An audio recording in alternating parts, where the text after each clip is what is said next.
നമസ്കാരം. കരിങ്കുന്ന് സോളാറിൻ്റെ പുതിയൊരു വീഡിയോയിലേക്ക് സ്വാഗതം. നമ്മളുടെ ഇന്നത്തെ വീഡിയോയിൽ നമ്മൾ നോക്കുന്നത് നമ്മളിതിന് മുൻപ് ചെയ്ത ഒരു 3-4 വീഡിയോകളിലെ പ്രധാനപ്പെട്ട സംശയങ്ങൾക്കുള്ള ഒരു മറുപടിയാണ്. അതിനകത്ത് ഒന്നാമതായിട്ട് തന്നെ നമ്മൾ നോക്കുന്നത് നമ്മുടെ സെൽഫ് പ്രൈം പമ്പ്. ആ വീഡിയോ ചെയ്തപ്പോൾ അതിനകത്ത് ഒരുപാട് ആൾക്കാർ ചോദിച്ച ഏറ്റവും പ്രധാനപ്പെട്ട ഒരു സംശയമാണ്. അതായത് നമുക്ക് ഏറ്റവും പ്രധാനമായിട്ടും ആഴം കൂടിയ കിണറുകളിൽ വെക്കുക എന്നുള്ളതായിരുന്നല്ലോ നമ്മളത് ഉദ്ദേശിച്ചിരുന്നത്. അപ്പോൾ അതിനകത്ത് ഇത്രയും ആഴത്തിലേക്ക് ഇത് ഇറക്കി കൊണ്ടുപോകുമ്പോൾ അത് എന്തെങ്കിലും കയറേലും വല്ലതും കെട്ടി വേണം ഈ സാധനം ഇറക്കാനായിട്ട് ഈ മോട്ടർ. അപ്പോൾ അങ്ങനെ ചെയ്യുമ്പോൾ ഇത് എവിടെ കെട്ടും ഈ മോട്ടർ, ഇതെങ്ങനെ ഇത് സെറ്റ് ചെയ്ത് ഇറക്കാനായിട്ട് പറ്റും, അതുപോലെ തന്നെ മഴയൊക്കെ വന്നു കഴിയുമ്പോൾ ഇത് നനയാതെ എങ്ങനെ ഇത് മൂടി വയ്ക്കും, ഇങ്ങനെ കുറേ കാര്യങ്ങൾ ചോദിച്ചുകൊണ്ട് വാട്സപ്പിലും ഒക്കെ എനിക്ക് ഒത്തിരി ആൾക്കാർ മെസ്സേജ് ഇട്ടുണ്ടായിരുന്നു. അപ്പോൾ ഞാനത് ജസ്റ്റ് ഒന്ന് സെറ്റ് ചെയ്ത് ഞാനത് എങ്ങനെയാണ് ചെയ്യുന്നതെന്നുള്ളതിൻ്റെ ഒരു ചെറിയൊരു കാര്യം കാണിച്ചു തരാം. അപ്പോൾ നിങ്ങളെ കാണിച്ച ആ സെൽഫ് പ്രൈമിങ് പമ്പ് നമ്മളിവിടെ എടുത്തിട്ടുണ്ട്.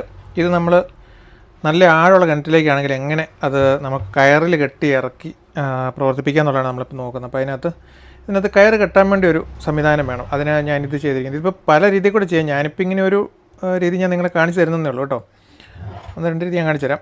ഇത് അടിയിലൊരു ചെറിയൊരു പട്ട കൊടുത്തിട്ട് അതിൽ നിന്ന് വെൽഡ് ചെയ്ത് നമ്മളൊരു ചെറിയ പീസ് ഇട്ടിട്ട് ഇങ്ങേ വശത്ത് അതുപോലെ തന്നെ ഒറ്റ പട്ട മാത്രം അടി വെച്ചിട്ട് കൊടുത്തിരിക്കുക. സിമ്പിളായിട്ട്, ചിലവൊന്നുമില്ല അധികം, വളരെ സിമ്പിളായിട്ട് എന്നിട്ട് വെൽഡ് ചെയ്ത് നമ്മൾ കൊടുത്തിരിക്കുകയാണ്. ഇതിലാണ് നമുക്ക് ഇങ്ങനെ കയറ് കെട്ടിക്കുന്നത്. ഇത് കണ്ടോ, കറക്റ്റ് ഇത് നേരെ തൂക്കായിട്ട് തന്നെ കിടക്കും കിണറിനകത്ത്.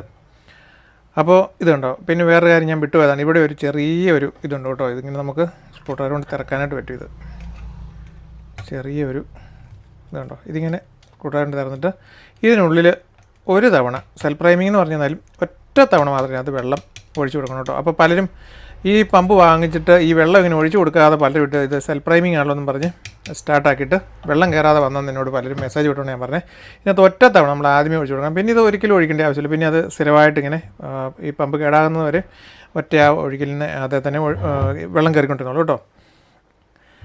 അപ്പോൾ നമ്മൾ ഇതുപോലെ നമ്മൾ ഒരു സംവിധാനം ചെയ്തതിന് ശേഷം ഇതിൽ നമുക്ക് ഇവിടെ വേണമെങ്കിൽ കയറ് കെട്ടി കൊടുക്കാം. പിന്നെ ഇതല്ല എന്നുണ്ടെങ്കിൽ നിങ്ങൾക്ക് വേണമെങ്കിൽ ചെറിയ ബെൻഡ്, ഇത് കണ്ടോ, ഇതേപോലുള്ള ചെറിയ ബെൻഡ് എടുത്തിട്ട് നമ്മൾ ഈ ഒരു പൈപ്പ് കൊടുക്കുന്നതിൻ്റെ സ്ഥാനത്ത് നമ്മൾ ഇതുപോലെ ഈ ബെൻഡ് എടുത്തിട്ട് കൊടുത്തു കഴിഞ്ഞാൽ ഇതുപോലെ ബെൻഡ് കൊടുത്ത് ഇത് ഈ പൈപ്പ് കൊടുക്കുന്നിടത്ത് ഈ ബെൻഡ് കൊടുക്കണം. ബെൻഡ് കൊടുത്ത് നമുക്ക് ഇതിലേക്ക് നമുക്കിങ്ങനെ വേണമെങ്കിൽ നമുക്ക് കയറ് കെട്ടി നമുക്കിത് ഉപയോഗിക്കാനായിട്ടും കിണറിനകത്തേക്ക് നമുക്ക് ഇറക്കാനായിട്ട് പറ്റും കേട്ടോ. അപ്പോൾ നല്ല അത്യാവശ്യം ബലം കിട്ടും. ഇതിനെ കഴിഞ്ഞും കുറച്ചും കൂടി ബെൻഡിൽ കൊടുക്കുമ്പോൾ നമുക്ക് ഇതിന് ചിലപ്പം പ്രശ്നം വരാനുള്ള സാധ്യതയുണ്ട്, ത്രെഡ് പോകാനൊക്കെ സാധ്യതയുണ്ട്. അപ്പോൾ അതിലും കുറച്ചും കൂടെ ഇതാണെങ്കിൽ പിന്നെ വേറെ പ്രശ്നങ്ങളൊന്നുമില്ല, ഇതുമായിട്ടൊന്നും ഒരു ബന്ധമില്ലാതെ ഇരുന്നോളും. പിന്നെ ഇതിനകത്ത് ചെയ്യേണ്ട ഒരു കാര്യം എന്ന് പറഞ്ഞാൽ ഇതിപ്പം ഇവിടെ വെള്ളമൊക്കെ ചടിക്കുന്നത് നനഞ്ഞ് എന്ന പ്രശ്നം വരും. അപ്പോൾ ഇതൊരു ചെറിയൊന്ന് മൂടി വെക്കാനായിട്ട് ഒന്നെങ്കിൽ നിങ്ങളുടെ പഴയ കന്നാസ് ഒക്കെ ഉണ്ടല്ലോ, കന്നാസിൻ്റെ പീസ് കട്ട് ചെയ്ത് നമുക്ക് ഇവിടെ വേണമെങ്കിൽ അങ്ങനെ ഒരു സംഭവം ചെയ്ത് വെക്കാം. ഇല്ലെന്നുണ്ടെങ്കിൽ ഞാനിപ്പോൾ ഇവിടെ പഴയ എൻ്റെ ഒരു ഇതുണ്ടോ, ഒരു ചെറിയൊരു ഷീറ്റ്, ഈ അലൂമിനിയത്തിൻ്റെ നമ്മുടെ വീടിൻ്റെയൊക്കെ മുകളിൽ ഉപയോഗിക്കുന്ന ഷീറ്റിൻ്റെ ഒരു പീസ് ഇവിടെ കിടന്നു. അപ്പോൾ ഇതെടുത്തിട്ട് ഞാനിത് ഉപയോഗിക്കുന്ന ഈ ഒരു പീസാണ് കേട്ടോ. ഇത് ജസ്റ്റ് ഇതിനകത്തുനിന്ന് കയറ്റിയിട്ട് ഇതിന് 2 ഹോൾ അടിച്ചിടുക. ഇതുണ്ടോ, ഇവിടെ 2 ഹോൾ അടിച്ച് ഇട്ട് കഴിഞ്ഞാൽ ഒന്ന് മടക്കിയാൽ ഈ ഷീറ്റ് നമുക്ക് ഇതിനകത്ത് കയറ്റി ഇതിനകത്തിട്ട് ഇവിടെ ഒന്ന് ചെറുതായിട്ട് ലോക്ക് ചെയ്ത് വെക്കുക. ഇവിടെയും നമ്മളിതൊന്ന് ലോക്ക് ചെയ്ത് അങ്ങ് കഴിഞ്ഞാൽ പിന്നെ ഇതിനകത്ത് നമുക്ക് വെള്ളമൊന്നും കയറാതെ ഇതിങ്ങനെ നമുക്ക് കിണറിനകത്ത് തൂങ്ങിക്കിടന്ന് ഇത് വർക്ക് ചെയ്തോളും. ഇതിൻ്റെ ഉള്ളിൽ പമ്പിൻ്റെ ഇവിടെ വെള്ളം ചടിയാലും കുഴപ്പമില്ല. ഈ മോട്ടോർ സൈഡിലേക്ക് വെള്ളം പോയിരിക്കാൻ വേണ്ടിയാണ് ചെറിയൊരു മൂടി ഇതിന് നമ്മളിങ്ങനെ സെറ്റ് ചെയ്ത് കൊടുത്തിരിക്കുന്നത് കേട്ടോ. അപ്പോൾ ഒത്തിരി ആൾക്കാർ ചോദിച്ചിട്ടുണ്ട്. നമുക്ക് പിന്നെ ഇതിലേക്ക് നമുക്ക് കയറ് കെട്ടിക്കൊടുത്താൽ മതി, സംഭവം കുഴപ്പമില്ല, കിടന്നോളും. ഓക്കെ, ഇതിനകത്തേക്ക് നമുക്ക് കയറ് കെട്ടി നമുക്ക് യൂസ് ചെയ്യാം. ഓക്കെ, അപ്പോൾ ഒരുപാട് ആൾക്കാർ ഇങ്ങനെ എന്നോട് ചോദിച്ചായിരുന്നു ഇതിനകത്ത് ഈ കിണറിനകത്ത് ഇത് എങ്ങനെ ഇറക്കാനായിട്ട് പറ്റും, ഈ പമ്പ് എവിടെ കെട്ടും, കയറ് കെട്ടാനുള്ളൊരു സംവിധാനമൊന്നും ഇല്ലല്ലോ എന്ന് പറഞ്ഞു. അപ്പോൾ അതുകൊണ്ടാണ് ഞാനിത് കാണിച്ചു തന്നത്. ഈ രീതി നമുക്കിത് കിണറിനകത്തേക്ക് ഇറക്കി എത്ര താഴേക്ക് വേണം നമുക്ക് കയറിൽ ഇറക്കി കൊടുത്ത് നമുക്ക് അതിനകത്ത് ഈസി ആയിട്ട് വെള്ളം അടിച്ച് എടുക്കാനായിട്ട് പറ്റും. അപ്പോൾ നിങ്ങൾ കണ്ടല്ലോ. അപ്പം ഇതിപ്പോൾ ഞാനൊരു രീതി ഞാൻ കാണിച്ചെന്ന് മാത്രമേ ഉള്ളൂ. ഇതുപോലെ തന്നെ ചെയ്യണമെന്ന് നിർബന്ധമൊന്നുമില്ല. നിങ്ങൾക്ക് പിന്നെ ഇത് കണ്ടുകൊണ്ടിരിക്കുന്ന ആൾക്കാർക്കാണെങ്കിലും മറ്റ് പമ്പ് സെറ്റൊക്കെ പറ്റിയെന്ന് സ്ഥിരമായിട്ട് അറിയാവുന്ന ആൾക്കാർക്കാണെങ്കിൽ അവർക്ക് കൂടുതൽ ഇതിനെപ്പറ്റി അറിയാമായിരിക്കും. അപ്പോൾ അങ്ങനെ ആർക്കെങ്കിലും അറിയാമെങ്കിൽ അത് കമൻറ്റ് ചെയ്യുവാണെങ്കിൽ വേറെ ഏതെങ്കിലും രീതിയിൽ കൂടെ ഇതിലും ഈസി ആയിട്ടും വളരെ പ്രയോജനപ്രദമായ രീതിയിലും ചെയ്യാനായിട്ട് പറ്റുമെന്നുണ്ടെങ്കിൽ അറിയാവുന്നവരുണ്ടെങ്കിൽ ഒന്ന് കമൻറ്റ് ചെയ്യുക. നമുക്കത് എല്ലാവർക്കും ഉപയോഗപ്രദമാകുമല്ലോ. അതുകൊണ്ട് ഞാൻ പറഞ്ഞത് മാത്രമേ ഉള്ളൂ. പിന്നെ എനിക്ക് ഒരു ഐഡിയ തോന്നിയ 2 കാര്യം ഞാൻ നിങ്ങളെ കാണിച്ചു തന്നു മാത്രമേ ഉള്ളൂ. പിന്നെ അടുത്തൊരു കാര്യം, ഒരുപാട് ആൾക്കാർ ചോദിക്കുന്ന കാര്യമാണ് നമ്മൾ ഈ ലിഥിയം ബാറ്ററിയെ പറ്റിയുള്ള വീഡിയോസുകൾ ചെയ്യുന്നുണ്ടോ ചെയ്യുന്നില്ല എന്നുള്ളത്. അപ്പോൾ നമ്മൾ ഉറപ്പായിട്ടും ലിഥിയം ബാറ്ററിയായിട്ട് ബന്ധപ്പെട്ടുള്ള വീഡിയോസുകൾ ഉടനെ നമ്മൾ ചെയ്യുന്നതായിരിക്കും. അപ്പോൾ നമ്മുടെ ചാനൽ സബ്സ്ക്രൈബ് ചെയ്ത് നിൽക്കുക, ആ വീഡിയോ നിങ്ങൾക്ക് കാണാനായിട്ട് പറ്റും. അടുത്ത 3-ാമത്തെ ഒരു പ്രധാനപ്പെട്ട കാര്യം, നമ്മളുടെ പവർ ബാങ്കുമായിട്ട് ബന്ധപ്പെട്ട് ഈ ഒരു മൊഡ്യൂൾ ഇത് കുറച്ച് ആളുകൾ എൻ്റെ കയ്യിൽ നിന്ന് വാങ്ങിച്ചുകൊണ്ട് പോവുകയൊക്കെ ഉണ്ടായി. പക്ഷേ അവരൊന്നും ചെന്നിട്ട് ഇത് തെളിയുന്നില്ല എന്നും പറഞ്ഞാണ് എനിക്ക് കമൻറ്റ് ചെയ്തിരിക്കുന്നത്. അപ്പം അതിനകത്തെ കാര്യം എന്ന് വെച്ചാൽ ഞാൻ അവരോട് പറഞ്ഞു അതിൻ്റെ ഒരു സ്ക്രീൻഷോട്ട്, അതായത് വീഡിയോ എടുത്തിട്ട് അതിൻ്റെ വീഡിയോയോ അല്ലെങ്കിൽ ഒരു ഫോട്ടോയോ എന്തെങ്കിലും എനിക്ക് തരാനായിട്ട് ഞാൻ പറഞ്ഞു. അപ്പോൾ അവരെനിക്ക് അയച്ചു തന്നെന്ന് എനിക്ക് മനസ്സിലാക്കാൻ സാധിച്ചത് ഇവരെല്ലാവരും പലരും കൊണ്ടുവന്ന് കൊടുത്തിരിക്കുന്നത് 230 വോൾട്ടിൻ്റെ LED ബൾബിലാണ് ഇത് കൊടുത്തിരിക്കുന്നത്. നമ്മളതിനകത്ത് വളരെ വ്യക്തമായിട്ട് ആ വീഡിയോ പറഞ്ഞിട്ടുണ്ടായിരുന്നു 12 വോൾട്ടിൻ്റെ 12 വോൾട്ടിൻ്റെ LED ബൾബുകളാണ് നമുക്ക് ഈ മൊഡ്യൂൾ വെച്ചിട്ട് പവർ ബാങ്ക് തെളിക്കാനായിട്ട് പറ്റുന്നത്. 12 വോൾട്ടിൻ്റെ LED ബൾബുകളോ സ്ട്രിപ്പുകളോ എന്ത് സാധനം കൊടുത്താലും അത് പെർഫെക്റ്റ് ആയിട്ടും അത് നമുക്ക് ഉപയോഗിക്കാനായിട്ട് പറ്റും. 1.5 ആംപിയർ വരെയുള്ള ലോഡ് കൃത്യമായിട്ടും ഏത് പവർ ബാങ്കിൽ നിന്നാണെങ്കിലും, അതായത് ലേറ്റസ്റ്റ് ആയിട്ടുള്ള ഏത് പവർ ബാങ്കിൽ നിന്നാണെങ്കിലും എടുക്കുകയും ചെയ്യും. പക്ഷേ കൊണ്ടേ കൊടുത്തത് മിക്കവരും ഈ 230 വോൾട്ടിൻ്റെ നമ്മുടെ സാധാരണ LED ബൾബിലാണ്, അതിലത് വർക്ക് ചെയ്യത്തില്ല.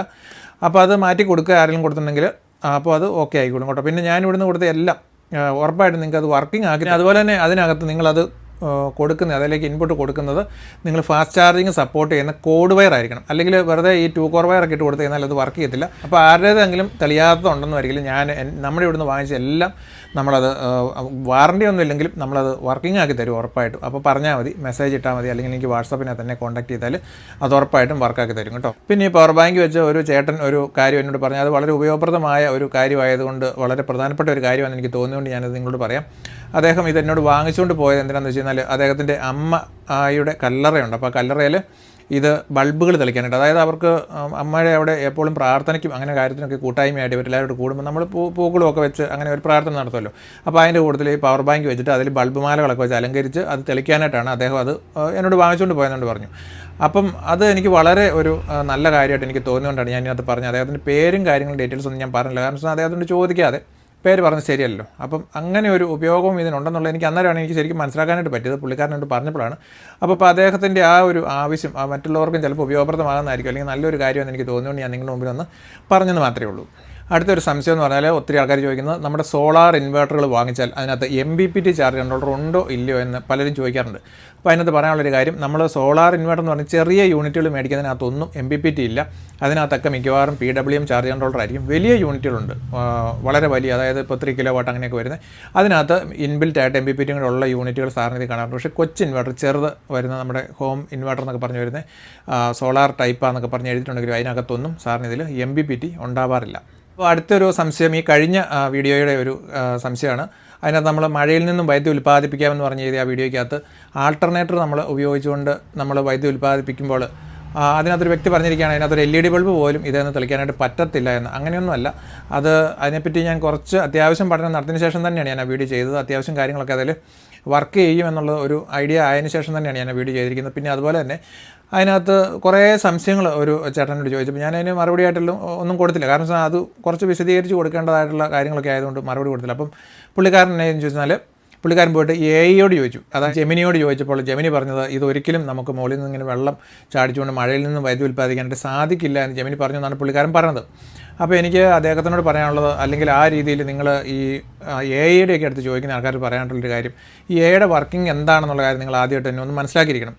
അതായത് AI എന്ന് പറഞ്ഞാൽ ആർട്ടിഫിഷ്യൽ ഇൻ്റലിജൻസ് എന്ന് പറഞ്ഞു കഴിഞ്ഞാൽ അതിന് നമ്മൾ അതിനങ്ങോട്ട് ഇൻപുട്ടായിട്ട് നമ്മൾ കൊടുത്ത കാര്യങ്ങൾ മാത്രമാണ് നമുക്ക് ഔട്ട്പുട്ട് കിട്ടുന്നത്. അപ്പോൾ ഈ AIയോട് നിങ്ങൾ 10ഉം 10 കൂട്ടി അത്രയും ചോദിച്ചാൽ അത് 20 കൃത്യമായിട്ടുള്ള ഉത്തരം പറയും. അതിൻ്റെ കാരണം എന്ന് വെച്ചാൽ 10ഉം 10 കൂടെ കൂട്ടിയാൽ 20 മറ്റേതെങ്കിലും ഒരു സോഴ്സിൽ നിന്നും അതിന് ഇൻപുട്ട് കിട്ടിയിട്ടുണ്ട്, അതുകൊണ്ടാണ്. അപ്പോൾ നിങ്ങൾക്ക് അറിയത്തില്ലാത്തൊരു കാര്യം പറഞ്ഞു തന്നു എന്ന് വെച്ച് അതിന് എല്ലാ കാര്യങ്ങളും പറഞ്ഞുതരാൻ പറ്റും. അല്ലെങ്കിൽ ഇന്നേ വരെ ലോകത്ത് കണ്ടുപിടിക്കപ്പെട്ടിട്ടില്ലാത്ത കാര്യങ്ങൾ ഈ നമ്മൾ AIയോട് ചോദിച്ചാൽ AI അത് കണ്ടുപിടിച്ച് തരുമെന്ന് നിങ്ങൾ വിചാരിക്കുന്നുണ്ടെങ്കിൽ അതിനകത്ത് യാതൊരു കാര്യവുമില്ല. അങ്ങനെയല്ല AIയുടെ വർക്കിംഗ്. ഇൻപുട്ട് കൊടുത്തതനുസരിച്ച് മാത്രം ഔട്ട്പുട്ട് തരുന്ന ഒരു സംവിധാനമാണ് ഈ AI എന്നുള്ള കാര്യം നിങ്ങളൊന്ന് മനസ്സിലാക്കിക്കൊണ്ട് മാത്രം AIയിലെ ഓരോ കാര്യങ്ങൾ സെർച്ച് ചെയ്യാനും അതുപോലെ തന്നെ അതിനോട് ഓരോ കാര്യങ്ങൾ ചോദിക്കാനും ഒക്കെ ആയിട്ട് നിങ്ങൾ നിൽക്കുക. അപ്പോൾ AI ആയിട്ട് ബന്ധപ്പെട്ട് ഒരുപാട് ആൾക്കാർക്ക് ഇതുപോലെയുള്ള തെറ്റിദ്ധാരണകൾ ഒരുപാടുണ്ട്. അപ്പോൾ അതുമായിട്ട് ബന്ധപ്പെട്ട് നിങ്ങൾക്ക് വീഡിയോ വേണമെന്നുണ്ടെങ്കിൽ ഈ AIയുടെ ഇതുപോലെയുള്ള കാര്യങ്ങളുമായിട്ട് ബന്ധപ്പെട്ട് ഒരു വീഡിയോ തന്നെ നമുക്ക് വേണമെങ്കിൽ ചെയ്തേക്കാം. അപ്പോൾ നിങ്ങൾ അതിനകത്ത് കമൻറ്റ് ചെയ്താൽ മതി. പിന്നെ ഒരുപാട് കാലമായിട്ട് ഞാൻ നിങ്ങളോട് പല വീഡിയോയിലും പറയുന്നൊരു കാര്യമാണ്, ഒന്നുകൂടി ഞാൻ പറയുന്നത്. ഒത്തിരി ആൾക്കാർ വീണ്ടും ചോദിക്കുകയാണ്, ഈ സാധാ ഇൻവെർട്ടറിനെ നമുക്ക് സോളാർ ഇൻവെർട്ടർ ആക്കാൻ പറ്റുമോ എന്ന്. ഞാൻ വളരെ കൃത്യമായിട്ട് തന്നെ ഞാൻ വീഡിയോകളിലെല്ലാം ഞാൻ പറഞ്ഞിട്ടുള്ള ഒരു കാര്യമാണെങ്കിൽ ഒന്നും കൂടി പറഞ്ഞേക്കാം. നിങ്ങൾ സാധാ ഒരു ഇൻവെർട്ടർ ഉപയോഗിക്കുന്നുണ്ടെങ്കിൽ അതിനെ നിങ്ങൾ സാധാരണക്കാരാണെങ്കിൽ, അതായത് ഇപ്പം ടെക്നോളജി ഒക്കെ അറിയാം, ടെക്നീഷ്യന്മാരോ അല്ലെങ്കിൽ എന്തെങ്കിലുമൊക്കെ ആണെങ്കിൽ നിങ്ങൾക്ക് കുറച്ചൊക്കെ ഒരു ഐഡിയ ഒക്കെ ഉണ്ടെങ്കിൽ എന്തെങ്കിലുമൊക്കെ ഉടായ്പ് കാണിച്ച് വേണമെങ്കിൽ നിങ്ങൾക്ക് അതിനെ ചെറിയ രീതിയിൽ അതിനെ സോളാർ ഇൻവെർട്ടർ ആക്കി മാറ്റാനായിട്ട് പറ്റും. പക്ഷേ അല്ലെങ്കിൽ ഒരു സാധാരണക്കാരനാണ് നിങ്ങളെന്നുണ്ടെങ്കിൽ ഒരു കാരണവശാലും നിങ്ങൾ ഈ സാധാ ഇൻവെർട്ടറിനെ സോളാർ ഇൻവെർട്ടർ ആക്കാൻ വേണ്ടി ഉടായ്പ് സാധനങ്ങളൊക്കെ നിങ്ങൾക്ക് വിപണി മേടിക്കാനായിട്ട് കിട്ടും, നെറ്റിൽ അത് കിട്ടും ഇത് കിട്ടും എന്നൊക്കെ പറഞ്ഞ് ഞാൻ ആ വീഡിയോ ചെയ്തപ്പോൾ അതിനകത്ത് ഒരുപാട് ആൾക്കാർ കമൻറ്റ് ഇട്ടിട്ടുണ്ടായിരുന്നു. ഫ്ലിപ്കാർട്ടിൽ നിന്ന് അത് കിട്ടും, ആമസോണിൽ നിന്ന് അത് മേടിച്ചിട്ട് കണക്ട് ചെയ്താൽ മതി, വൈഫൈ കണക്ട് ചെയ്താലും ഒക്കെ ആകും, വൈഫൈ സ്വിച്ച്, അങ്ങനെയുള്ള പല പല ഐഡിയകളും കാര്യങ്ങളൊക്കെ ഉണ്ടായിരുന്നു. പക്ഷേ എന്തെല്ലാം സാധനങ്ങൾ കൊണ്ട് നിങ്ങൾ ഫിറ്റ് ചെയ്തെന്ന് പറഞ്ഞു കഴിഞ്ഞാലും നല്ലൊരു പെർഫെക്റ്റ് ആയിട്ടുള്ളൊരു സോളാർ ഇൻവെർട്ടർ മേടിക്കുന്നത് പോലെ പെർഫെക്റ്റ് ആകില്ല. പിന്നെ നിങ്ങൾക്ക് ഈ പല പല സാധനങ്ങൾ അവിടുന്ന് ഇവിടുന്നൊക്കെ മേടിച്ച് പലരും കൊണ്ട് അതെല്ലാം ഫിറ്റ് ചെയ്യുന്ന ആ സമയം ഉണ്ടെങ്കിലും അതുപോലെ അതിന് വേണ്ടി മുടക്കുന്ന പൈസ ഉണ്ടെങ്കിൽ നിങ്ങൾക്ക് ഇത് മാറ്റിയിട്ട് അല്ലെങ്കിൽ ഇത് മറ്റൊരാൾക്ക് കൊടുത്തിട്ട് നിങ്ങൾക്ക് ഒരു സോളാർ ഇൻവെർട്ടർ സുഖമായിട്ട് മേടിക്കാനായിട്ട് പറ്റും. പക്കാ വർക്കിംഗ് ആയിട്ടുള്ളൊരു സംഭവം നിങ്ങൾക്ക് പിടിപ്പിക്കാനായിട്ട് പറ്റും. പിന്നെ വെറുതെ നിങ്ങൾ ഇതിനകത്തുനിന്ന് ഈ നെറ്റിൽ നിന്ന് അത് ഇതൊക്കെ എടുത്തിട്ട് 100 വയർ അങ്ങോട്ടും വലിച്ച് ഇങ്ങോട്ടും വലിച്ച് അതിൻ്റെ ഇടയ്ക്ക് ഒരു ചേഞ്ച് ഓവർ സ്വിച്ച് കൊടുക്കുന്നു, ചേഞ്ച് ഓവർ എന്ന് MPPT കൊടുക്കുന്നു, MPPT ഇൻവെർട്ടറോട് കൊടുക്കുന്നു, അങ്ങനെ നിങ്ങൾ മൊത്തം കുളവാക്കും ഇത്. അപ്പം പല വീടുകളിലും ചെല്ലുമ്പോൾ അല്ലെ പല ആൾക്കാരും ഇത് സെറ്റ് ചെയ്തിട്ടേക്കുന്നത് ഞാൻ കണ്ടിട്ടുണ്ട്. നിറയെ വയറിൻ്റെ ഒരു കൂമ്പാരമാണ് അവിടെ. അപ്പോൾ അതുകൊണ്ട് അങ്ങനെയുള്ള വിഡ്ഢിത്തരങ്ങളൊന്നും കാണിക്കാൻ വേണ്ടി നിങ്ങൾ പോകരുത്. സാധാരണ രീതിയിൽ ഉള്ള ഒരു നല്ല ഒരു സോളാർ ഇൻവെർട്ടർ വാങ്ങിക്കുക, മറ്റേത് ആർക്കെങ്കിലും ഒന്നെങ്കിൽ കൊടുക്കുകയോ അല്ലെന്നുണ്ടെങ്കിൽ അത് മാറ്റി വെച്ചിട്ട് പിന്നീട് ഏതെങ്കിലും ഒരു ആവശ്യം വരുമ്പോൾ ആർക്കെങ്കിലും അത് കൊടുക്കുക, അങ്ങനെ എന്തെങ്കിലും ചെയ്യുക. അല്ലാതെ നിങ്ങൾ ഇതിനെ നിങ്ങളുടെ കയ്യിലിരിക്കുന്ന ഇൻവെർട്ടറിനെ സോളാറാക്കാൻ വേണ്ടി പോയ ആൾക്കാരുടെയൊക്കെ ചരിത്രമാണ് ഞാൻ പറഞ്ഞത്. ഇങ്ങനെയാണ് സംഭവിക്കുന്നത്. ഇത് എത്രയാണെങ്കിലും ഇതിനകത്ത് കുറേ ആളുകളുണ്ട്, ഇവർ സമ്മതിക്കില്ല, ഇവർ അത് പക്ക ആക്കാമെന്ന് പറയും. പക്ഷേ അങ്ങനെയാണെങ്കിൽ ഈ നാട്ടിൽ ആരും പിന്നെ സോളാർ ഇൻവെർട്ടർ മേടിക്കേണ്ട ആവശ്യമില്ലല്ലോ. സാധാരണ ഇൻവെർട്ടർ ഇരിക്കുന്ന എല്ലാവരും അതിനെ അങ്ങ് സോളാറാക്കിയാൽ മതിയല്ലോ. അപ്പോൾ അങ്ങനെ ഒത്തിരി ഉപകരണങ്ങൾ ഉണ്ടാക്കി വിൽക്കുന്ന ആളുകളുണ്ട്, അവരും ഒക്കെ ഇതിൻ്റെ പുറകെ നടക്കുന്നുണ്ട്, ഇത് ചെയ്ത് കൊടുക്കാൻ എന്ന് പറഞ്ഞു. പക്ഷേ എത്രയാണെങ്കിലും കൃത്യമായ രീതിയിലും പെർഫെക്റ്റ് ആയിട്ടും ഇത് വർക്ക് ചെയ്യില്ല. സാധാരണക്കാർക്ക് ഉപയോഗിക്കേണ്ട പറ്റത്തില്ല. ടെക്നിക്കലി നന്നായിട്ട് ഗ്രാഹ്യമുള്ള പിള്ളേർക്കൊക്കെ ആണെങ്കിൽ ഉപയോഗിക്കാം. ഞാൻ നേരത്തെ മുതൽ ഞാൻ പറഞ്ഞൊരു കാര്യമാണ്. അവർ മാത്രം സാധാരണ ഇൻവെർട്ടറിനെ സോളാറാക്കാൻ ശ്രമിക്കുക. അല്ലാത്തവർ വാങ്ങുമ്പോൾ പിന്നെ ഇനി അടുത്ത് വാങ്ങുമ്പോൾ ഇത് പോയി അടുത്ത് വാങ്ങുമ്പോൾ സോളാർ ഇൻവെർട്ടർ തന്നെ മേടിക്കുക. പിന്നെ ഒരുപാട് ആളുകൾ നമ്മളോട് ചോദിച്ചൊരു കാര്യമാണ് മോണോപെർക്കും ടോപ്പ് കോണും ഈ 2 പാനലുകളെ തമ്മിൽ നമുക്ക് തിരിച്ചറിയാനായിട്ട് എന്താണ് മാർഗ്ഗം എന്നുള്ളത്. അപ്പോൾ ഇത് രണ്ടും ഏകദേശം ഒരേപോലെ തന്നെയാണ് ഇരിക്കുന്നത്. നിങ്ങൾക്ക് ഒരു നോട്ടത്തിലൊന്നും അറിയാൻ പറ്റത്തില്ല.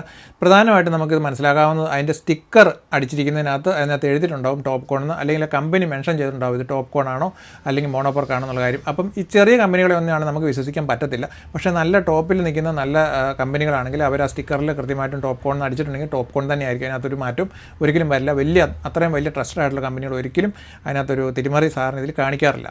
അതുപോലെ തന്നെ ഏറ്റവും കൂടുതൽ ആൾക്കാർ ചോദിക്കുന്ന കാര്യമാണ് ഓൺ ഗ്രിഡ്, അതായത് ഓഫ് ഗ്രിഡിൻ്റെ കാര്യമാണ് നമ്മളിപ്പം അതിന് മുമ്പൊക്കെ പറഞ്ഞത്, ബാറ്ററിയൊക്കെ വെച്ചുള്ള സിസ്റ്റം. പക്ഷേ ഇതൊന്നുമില്ല. നമ്മൾ KCBയിലേക്ക് സപ്ലൈ നേരിട്ട് സോളാർ പാനൽ വയ്ക്കുന്നു. സോളാർ പാനലിൽ നിന്ന് നേരെ ഇപ്പോൾ ഒരു 3 കിലോ വാട്ട് ആണെങ്കിൽ 5 സോളാർ പാനലുകൾ വയ്ക്കുന്നു. 600 വാട്ടിൻ്റെ ഒരു 5 എണ്ണം വെച്ചാൽ 3 കിലോ വാട്ടായി. അതിൽ നിന്ന് നേരെ നമ്മൾ വയർ കേബിൾ കൊണ്ടുവന്നിട്ട് നമ്മൾ സ്ട്രിങ് ഇൻവെർട്ടർ വഴി നമ്മൾ KCB ലൈനിലോട്ട് കണക്ട് ചെയ്തിട്ട് കഴിഞ്ഞാൽ KCBയിലേക്ക് അത് പോകും. അപ്പോൾ അതിൻ്റെ എന്തുമാത്രം KCBയിലോട്ട് പോയി എന്നുള്ളതിനനുസരിച്ച് നമുക്ക് നമ്മുടെ കറണ്ട് ചാർജിനകത്ത് കുറവ് വരുന്ന ഒരു സംവിധാനമാണ്. കറണ്ട് പോകുന്ന സമയത്തൊന്നും അത് വർക്ക് ചെയ്യുകയോ ഒന്നും ചെയ്തില്ല. പക്ഷേ KCBയിലേക്ക് വിൽക്കുന്നതിനനുസരിച്ച് നമുക്ക് കറണ്ട് ചാർജിനകത്ത് കുറവ് കിട്ടുന്നൊരു സംവിധാനം ഓൺ ഗ്രിഡ് നിങ്ങൾക്ക് അറിയാമല്ലോ, കൂടുതൽ ഞാൻ പറയുന്നില്ല. അപ്പോൾ ഇത് വാങ്ങിക്കുന്ന സമയത്ത് നമ്മൾ പ്രധാനമായിട്ട് ശ്രദ്ധിക്കേണ്ട കാര്യം എന്താണെന്നാണ് ഒത്തിരി ആൾക്കാർ നമ്മൾ ചോദിക്കുന്ന കാര്യമാണ്. അപ്പോൾ അതിനകത്ത് നിങ്ങൾ അറിഞ്ഞിരിക്കേണ്ട ഒരു പ്രധാനപ്പെട്ട കാര്യം, ഓൺ ഗ്രിഡ് വാങ്ങിക്കുമ്പോൾ അതിൽ ഏറ്റവും പ്രധാനപ്പെട്ട, ഇപ്പം ഓഫ് ഗ്രിഡ് ആണെങ്കിൽ ബാറ്ററി സംവിധാനങ്ങളൊക്കെ ഉള്ളതുകൊണ്ട് ഒത്തിരി കാര്യങ്ങൾ നോക്കാനുണ്ട്. പക്ഷേ ഓൺ ഗ്രിഡിനെ സംബന്ധിച്ചിടത്തോളം അതിനകത്ത് ഏറ്റവും പ്രധാന പോയിന്റ് എന്ന് പറയുന്നത് ഇപ്പം അതിൻ്റെ മെയിൻ നിങ്ങൾ പൈസ മുടക്കുന്നത് മൊത്തം അതിൻ്റെ പാനലിലാണ്. അപ്പോൾ ഏറ്റവും പ്രധാനമായിട്ട് നോക്കേണ്ടത് പാനലിൽ തന്നെയാണ്. ബാക്കിയുള്ള ചെറിയ ചെറിയ ആക്സസറീസ് ഒന്നും അത്ര വിലയുള്ളതല്ല, മാത്രമല്ല അങ്ങനെ വലിയൊരു കംപ്ലൈൻറ്റും വരാറില്ല. മെയിനായിട്ട് നമ്മൾ നോക്കേണ്ടത് നമ്മൾ പാനലിലാണ്. അപ്പോൾ പാനൽ ഏറ്റവും ട്രസ്റ്റഡ് ആയിട്ടുള്ള ഏറ്റവും നല്ല കമ്പനിയുടേത് 100% നിങ്ങൾക്ക് ഉറപ്പുള്ളതായിട്ടുള്ള കമ്പനിയുടേത് നോക്കി തന്നെ മേടിക്കാനായിട്ട് ശ്രദ്ധിക്കുക.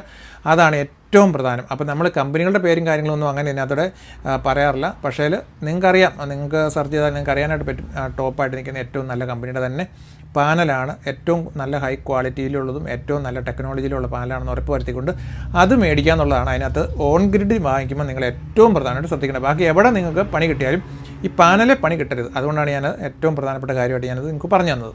പിന്നെ അതുപോലെ തന്നെ മറ്റൊരു കാര്യമുള്ളത്, നമ്മുടെ നാട്ടിൽ നടക്കുന്ന ഒരു പ്രധാനപ്പെട്ട ഓൺ ഗ്രിഡിൽ നടക്കുന്ന ഒരു പ്രശ്നമാണ്.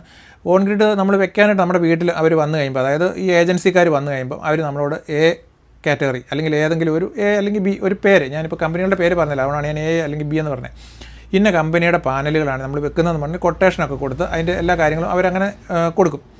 കഴിഞ്ഞിട്ട് ഈ പാനൽ ഇറക്കി ഇത് വർക്കിന് എല്ലാം നമ്മളിപ്പം വർക്കെല്ലാം കൊടുത്തു കഴിഞ്ഞിട്ട് പാനലൊക്കെ ഇറക്കി വർക്കിന് വന്നു കഴിയുമ്പം വേറൊരു കമ്പനിയുടെ പാനലായിരിക്കും, ഏതെങ്കിലുമൊക്കെ ഉടായ്പ് കമ്പനി ആയിരിക്കും, ചിലപ്പം വില കുറച്ച് അവർക്ക് കിട്ടിയത് കൊണ്ട് അവരത് കൊണ്ടുവന്ന് ഇറക്കി വർക്ക് തുടങ്ങും. അപ്പം ഒത്തിരി ആൾക്കാരും ഇതിപ്പോൾ ഏതായാലും പാനലെല്ലാം ഇറക്കി വർക്ക് ഇത്രയും മേളിലും കയറിപ്പോയി, ഇനിയിപ്പോൾ എന്നെ പറയാനാണെന്നോർത്ത് അത് ചിലപ്പം വിസ്മരിച്ച് കളയും. അപ്പോൾ അങ്ങനെ പലരും വിസ്മരിച്ച് കളയുന്നുള്ളത് കൊണ്ട് തന്നെ ഇത് സ്ഥിരമായിട്ടൊരു പണിയായിട്ട് മാറ്റിയിരിക്കുന്ന ചില ആൾക്കാരുണ്ട്.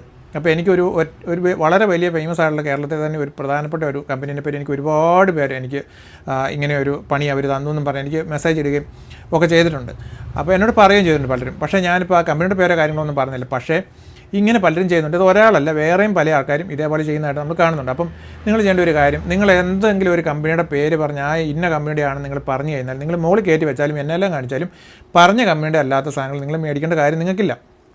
അത് മാറ്റിത്തരാൻ പറഞ്ഞു കഴിഞ്ഞാൽ അവരത് ഉറപ്പായിട്ടും നിങ്ങൾക്ക് മാറ്റി നിങ്ങളോട് ഏതാണോ പറഞ്ഞത് അത് തന്നെ വെച്ച് തരാനുള്ള ബാധ്യത അവർക്കുണ്ട്. ഇത് ചെയ്യുന്ന മറ്റ് കമ്പനികളോടും എനിക്ക് പറയാനായിട്ടുള്ളത്, അങ്ങനെ നമ്മൾ ആളുകളെ പറ്റിക്കേണ്ട ഒരു കാര്യമില്ല. ചെറിയ വിലയിൽ കുറച്ച് വ്യത്യാസം കാണുമായിരിക്കും, പക്ഷേ അത് ആ ഒറിജിനൽ നമ്മൾ എന്താണോ പറഞ്ഞത് ആ കമ്പനിയുടെ തന്നെ സാധനം അവർക്കങ്ങ് വെച്ച് കൊടുത്തേക്കുക. അപ്പോൾ പിന്നെ ആ ഒരു പ്രശ്നവും കാര്യങ്ങളില്ല. അവർക്കൊരു മാനസികമായിട്ടുള്ള ബുദ്ധിമുട്ട് അല്ലെങ്കിൽ എല്ലാ കാലത്തും ആ കസ്റ്റമർക്ക് കിടക്കും. ആ കസ്റ്റമറുമായിട്ട് എന്നും നമ്മൾ ഡീലിങ്ങിൽ പോകേണ്ടതല്ലേ. അപ്പം എനിക്ക് ഇത് വെക്കുന്ന ഏജൻസികളോട് പറയാനായിട്ടുള്ളത്, സോളാർ ഏജൻസികളോട് എല്ലാവരും പറയാനായിട്ടുള്ളത്, ഞാനും ഇതിനകത്ത് പ്രവർത്തിക്കുന്ന ഒരു വ്യക്തി എന്നുള്ള രീതിയിൽ പറയുന്നത്, ഏത് കമ്പനിയുടെ നമ്മൾ വെച്ച് കൊടുക്കാമെന്ന് നമ്മൾ പറയുന്നു ആ കമ്പനിയുടെ തന്നെ ഉറപ്പായിട്ടും എല്ലാവർക്കും വെച്ച് കൊടുക്കുക. അതിനകത്ത് ഉടായ്പ് കാണിക്കരുത് എന്നുള്ളതാണ് എനിക്ക് പറയാനായിട്ടുള്ളത്. കൊണ്ടുപോയി ഇറക്കുമ്പം നമ്മൾ ഏത് കമ്പനിയുടെ ആണോ പറഞ്ഞത് അതേ സാധനം തന്നെ അവരുടെ മുറ്റത്തും കൊണ്ടുപോയി ഇറക്കാനും അത് ഫിറ്റ് ചെയ്ത് കൊടുക്കാനായിട്ട് ശ്രമിക്കുന്നതായിരിക്കും ഏറ്റവും നല്ലൊരു കാര്യം എന്നാണ് എനിക്ക് തോന്നുന്നത്. അപ്പോൾ നമ്മൾ കുറേ വീഡിയോകൾ ഇപ്പോൾ ചെയ്ത് കഴിഞ്ഞിട്ടുണ്ട്. അതിനകത്ത് തന്നെ ഇനിയും ഒരുപാട് സംശയങ്ങളും കാര്യങ്ങളും ഇങ്ങനെ വന്നുകൊണ്ടിരിക്കണം. അപ്പോൾ അതിനകത്ത് ഏറ്റവും പ്രധാനമായിട്ട് ഏറ്റവും കൂടുതൽ ആളുകൾ പറഞ്ഞ സംശയങ്ങളുള്ള മറുപടിയാണ് ഞാൻ ഇന്ന് ഇതിനകത്ത് തന്നത്. ഇനിയും കൂടുതൽ നിങ്ങൾക്ക് എന്തെങ്കിലും സംശയങ്ങളും കാര്യങ്ങളും ഉണ്ടെങ്കിൽ നിങ്ങൾക്ക് കമൻറ്റ് ചെയ്യാം. അപ്പോൾ ഞാൻ പറഞ്ഞു, ഞാൻ മറ്റൊരു വീഡിയോ ഞാൻ പറഞ്ഞിരുന്നില്ല, ഞാൻ എല്ലാ വീഡിയോയും കാണുന്നുണ്ട്. എവിടെയെങ്കിലും സംശയങ്ങളോ കാര്യങ്ങളോ നിങ്ങൾ പറയുകയാണെങ്കിൽ എനിക്കറിയാവുന്ന രീതിയിൽ ഞാനെല്ലാം കൃത്യമായിട്ട് ഞാൻ നിങ്ങൾക്കത് പറഞ്ഞു തന്നെ തരും. ഏതെങ്കിലും ഒരു വീഡിയോയിൽ ഉറപ്പായിട്ട് ഞാൻ പറയുമെന്ന് പറഞ്ഞിരുന്നു. അപ്പോൾ അതിനുവേണ്ടി ചെയ്തൊരു വീഡിയോ ആണ് ഇന്നത്തേത്. അപ്പോൾ നിങ്ങൾക്ക് ഈ വീഡിയോ ഉപകാരപ്രദമായി എന്ന് വിചാരിക്കുന്നു. ഉപകാരപ്രദമായെന്ന് തോന്നുന്നെങ്കിൽ ഇത് മറ്റുള്ളവർക്കൊക്കെ ഒന്ന് ഷെയർ ചെയ്ത് കൊടുക്കുക. അതുപോലെ തന്നെ നിങ്ങളുടെ അഭിപ്രായങ്ങളും നിർദ്ദേശങ്ങളും ഒക്കെ കമൻറ്റ് ചെയ്യുക. അതുപോലെ തന്നെ ഈ ചാനൽ സബ്സ്ക്രൈബ് ചെയ്യാതെയാണ് ഒരുപാട് ആൾക്കാർ കാണുന്നത്. അപ്പം സബ്സ്ക്രൈബ് ചെയ്യാതെയാണ് നിങ്ങളും ഇപ്പോൾ ഇത് കാണുന്നുണ്ടെങ്കിൽ ഇപ്പോൾ തന്നെ ഒന്ന് സബ്സ്ക്രൈബ് ചെയ്യുക, നമ്മളോടൊപ്പം നിൽക്കുക. നിങ്ങൾ സബ്സ്ക്രൈബ് ചെയ്യുകയാണെങ്കിൽ നമുക്ക് കൂടുതൽ പുതിയ നല്ല വീഡിയോകൾ ഉണ്ടാക്കാനായിട്ടുള്ള ഒരു പ്രചോദനമാകും അത്. അതുകൊണ്ടാണ് ഇത് സബ്സ്ക്രൈബ് ചെയ്യുക നമ്മൾ പറഞ്ഞു കേട്ടോ. അപ്പോൾ ഇതേപോലെ നിങ്ങൾക്ക് ഉപകാരപ്രദമായ മറ്റൊരു പുതിയ വീഡിയോയിൽ നമുക്ക് അടുത്ത ആഴ്ച വീണ്ടും കാണാം. ബൈ.